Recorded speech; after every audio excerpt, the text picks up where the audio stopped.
Sobat Literatur, jumpa lagi dengan saya, Claudia. Perkembangan teknologi informasi dan komunikasi di dunia terus meningkat. Hal ini ditandai dengan derasnya pengguna internet. Tahun ini menurut laporan Digital Wear Social dan Hootsuite, pengguna internet di seluruh dunia telah mencapai angka 4,5 miliar orang, atau setara dengan 60% lebih dari penduduk dunia. Keberadaan teknologi informasi dan komunikasi membantu aktivitas masyarakat di Indonesia. Dengan cepatnya arus internet, orang jadi lebih mudah untuk mengunggah dan mengakses informasi serta berkomunikasi. Salah satunya dengan mengunggah dan mengakses data-data, baik itu berkaitan dengan publik maupun pribadi. Namun, di sisi lain ada hal negatif dari mudahnya mengakses dan mengunggah data-data melalui internet. Pada bulan Mei 2019 lalu, Cepianto dan Deva Suprayoga mengalami pembocoran data pribadi. Kejadian ini bermula ketika akun Twitter Ulin Yusron mengumbar data pribadi mereka di jagat media sosial. Simpatisan Jokowi dan Ma'ruf ini menuding Cev dan Deva sebagai sosok laki-laki dalam sebuah video viral yang menyebut akan memenggal kepala Jokowi. Dilansir dari laman tirto.id, video itu diketahui diambil ketika gerombolan orang yang menamakan diri Gabungan Elemen Rakyat untuk Keadilan dan Kebenaran atau disebut dengan Gerak berdemonstrasi di depan kantor Bawaslu Republik Indonesia pada 5 Mei 2019. Nyatanya, Cev dan Deva bukan sosok laki-laki dalam video tersebut. Melalui akun Twitter @pengusahahati, Deva mengklarifikasi tuduhan pada dirinya. Selain itu, pihak kepolisian juga menegaskan hal itu seraya mengatakan sosok laki-laki dalam video tersebut berinisial HS. Sungguh malang nasib Cev dan Deva. Sudah jadi korban salah tuding, data pribadinya juga berhamburan di media sosial. Apa yang dialami Cev dan Deva merupakan korban pembocoran data pribadi. Dari Indonesia pegal palanya Jokowi. Pegal palanya Jokowi. Selamat siang, nama saya Deva Suprayoga. Saya ingin meluruskan dan mengklarifikasi. Saya berani menjamin bahwa orang di video tersebut bukan saya. Dan saya mendukung upaya Polri untuk menangkap pelaku dan menyelesaikan kasus ini secepat-cepatnya. Sobat Literatur, pernah tidak mendapati SMS dari nomor yang tidak dikenal dengan isi pesan yang beragam, seperti informasi bahwa nomor kita menjadi pemenang hadiah, hingga iklan kredit online dan jasa supranatural? Jika pernah merasakannya, sudah dipastikan tanpa disadari Sobat Literatur juga korban dari pembocoran data pribadi. Nah, pasti Sobat Literatur bertanya-tanya dalam hati, ini orang dapat nomor saya dari mana? Kenapa bisa tahu nomor saya? Daripada bingung, yuk kita bahas sama-sama. Cekidot.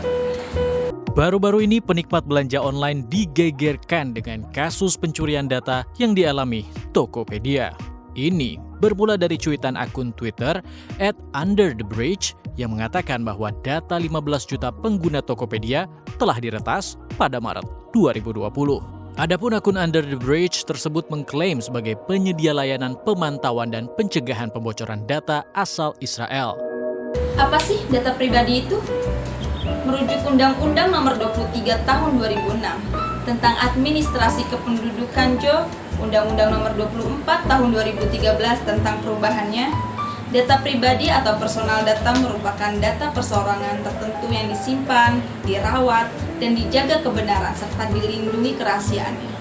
Sementara itu, menurut Peraturan Pemerintah Nomor 71 Tahun 2019 tentang penyelenggaraan sistem dan transaksi elektronik, data pribadi adalah setiap data tentang seseorang, baik yang teridentifikasi dan diidentifikasi secara tersendiri atau dikombinasikan dengan informasi lainnya, baik secara langsung maupun tidak langsung melalui sistem elektronik dan non-elektronik.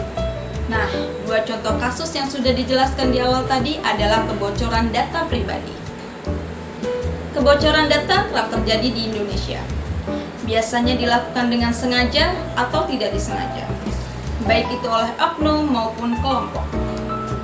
Dalam praktiknya, kebocoran data pribadi karena modus pencurian dan jual beli data pribadi.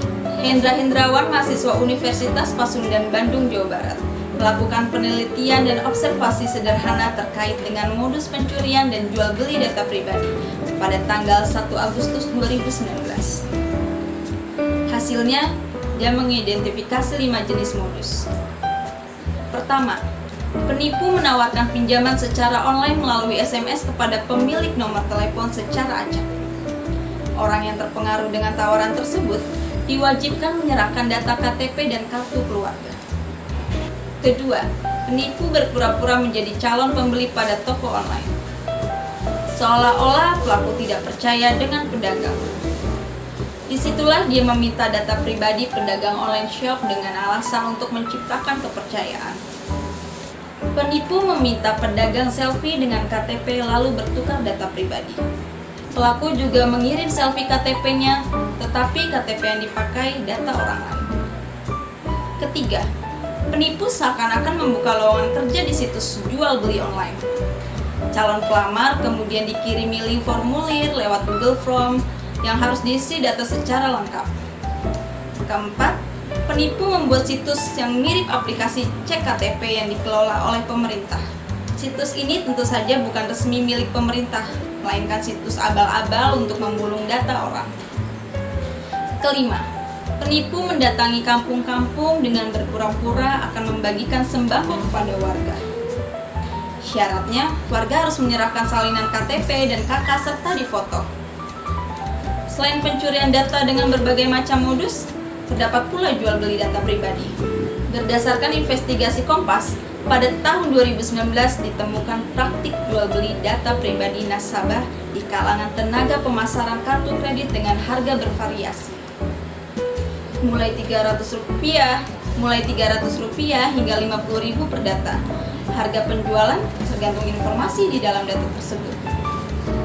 Bahkan menurut JS, koordinator kredit salah satu bank swasta di Jakarta Pusat, data pribadi paket lengkap bisa dijual 1 juta untuk 50 data.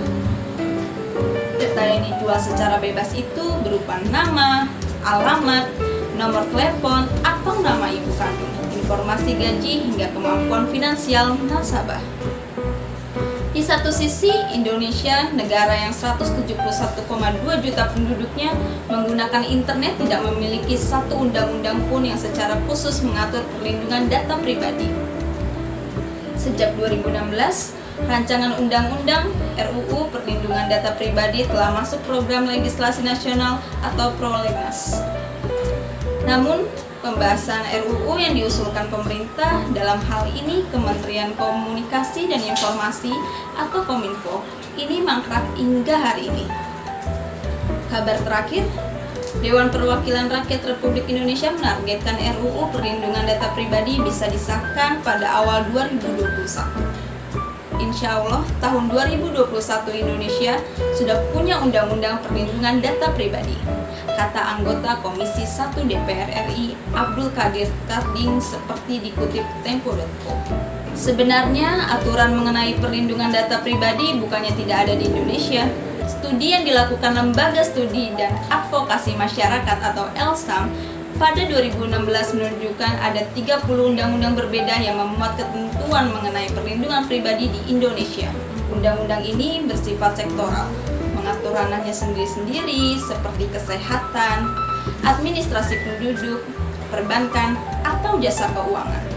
Misalnya, pasal 58 Undang-Undang 24 tahun 2013 atas perubahan Undang-Undang 23 tahun 2006 tentang administrasi kependudukan atau Adminduk mengatur bahwa pembukaan informasi data kependudukan seperti data CEP dan DEVA yang dicuit ulin hanya bisa dilakukan instansi-instansi negara tertentu semacam Kemendagri dan kepolisian. Pasal 95A Undang-undang ini menegaskan penyebar data pribadi yang tidak memenuhi pasal 58 itu dapat dikenakan pidana. Bercecerannya ketentuan perlindungan data pribadi dalam 30 undang-undang itu mengandung masalah. Deputi Direktur Riset LSAM, Wahyudi Jafar mengatakan 30 undang-undang tersebut tidak mengacu pada standar perlindungan data pribadi yang sama. Karena itu, Undang-Undangan Perlindungan Data Pribadi penting keberadaannya sebagai payung berbagai undang-undang yang telah memuat ketentuan perlindungan data pribadi secara sektoral. Indonesia bukan satu-satunya negara yang tengah was-was data pribadi penduduknya bocor atau dicuri. Perkara semacam ini juga dihadapi negara lain. Mari kita lihat negara-negara tetangga. Mengutip Tirto.id, The ASEAN Post melaporkan data alamat 5.400 orang dengan HIV atau AIDS dan data 1,5 juta pasien yang terdapat dalam proyek rekam medik elektronik nasional di Singapura telah dicuri. Pada Januari 2019, The Star melaporkan data sekitar 1,1 juta mahasiswa dan alumni Universiti Teknologi Mara sejak 2008 hingga 2018 dicuri peretas. Sedangkan di Filipina, penyedia jasa keuangan Cebuana Lawyer mengatakan data 900.000 kliennya telah diakses tanpa izin. Yang membuat negara-negara ini beda dari Indonesia adalah fakta bahwa mereka telah memiliki undang-undang perlindungan data pribadi. Malaysia punya undang-undang perlindungan data pribadi sejak tahun 2010. Singapura dan Filipina memilikinya sejak tahun 2012. Negara Asia Tenggara lainnya yang baru tahun ini mengumumkan berlakunya Undang-Undang Perlindungan Data Pribadi adalah Thailand. Undang-Undang Perlindungan Data Pribadi Filipina menyebut data pribadi sebagai informasi personal, yakni informasi apapun yang dicatat dalam bentuk material atau tidak, yang dimana identitas seseorang terlihat atau dapat secara wajar dan langsung dipastikan oleh identitas penyimpan informasi. Sedangkan dalam Undang-Undang Perlindungan Data Pribadi Singapura, data pribadi berarti data, entah benar atau tidak, mengenai seseorang yang dapat dikenali lewat data itu atau lewat data itu dan informasi lain yang dimiliki atau mungkin akan diakses organisasi. Organisasi yang dimaksud mencakup seseorang, perusahaan, asosiasi, atau sekelompok orang, korporasi, baik yang dibentuk pun diakui hukum Singapura maupun memiliki kantor di Singapura. Filipina dan Malaysia juga mendefinisikan data pribadi sensitif, sementara Singapura tidak dalam Undang-Undang Perlindungan Data Pribadi. Informasi kesehatan, keadaan fisik dan mental, pendapat politik, keyakinan agama termasuk data pribadi sensitif di Malaysia. Sedangkan data pribadi sensitif di Filipina mencakup 4 pokok. Salah satunya yakni ras, etnis, status perkawinan, umur, warna kulit, serta afiliasi agama, filsafat, dan politik. Kesehatan, pendidikan, kehidupan seksual, dan genetik seseorang juga termasuk data pribadi sensitif di Filipina. Lantas, bagaimana isi RUU Perlindungan Data Pribadi di Indonesia? Menurut Menteri Komunikasi dan Informatika, Johnny G. Plate menjelaskan RUU Perlindungan Data Pribadi berlaku untuk sektor publik dan sektor privat. Johnny mengatakan ada 12 aturan yang tertuang dalam RUU Perlindungan Data Pribadi. Aturan ini mencakup persetujuan pemilik data hingga sanksi pidana. Lebih lanjut, menurutnya RUU Perlindungan Data Pribadi akan menjadi regulasi komprehensif dalam mengatur data pribadi, baik di dalam negeri maupun lintas batas negara. Secara terperinci, RUU Perlindungan Data Pribadi mengatur tentang 1. Jenis data pribadi, meliputi dari data pribadi yang bersifat umum, nama lengkap, jenis kelamin, kewarganegaraan, agama, data pribadi yang harus dikombinasikan sehingga memungkinkan untuk mengidentifikasi seseorang. Dan data pribadi yang bersifat spesifik, contohnya seperti data dan informasi kesehatan, data biometrik, data genetika, dan pandangan spesifik, dan data keuangan pribadi.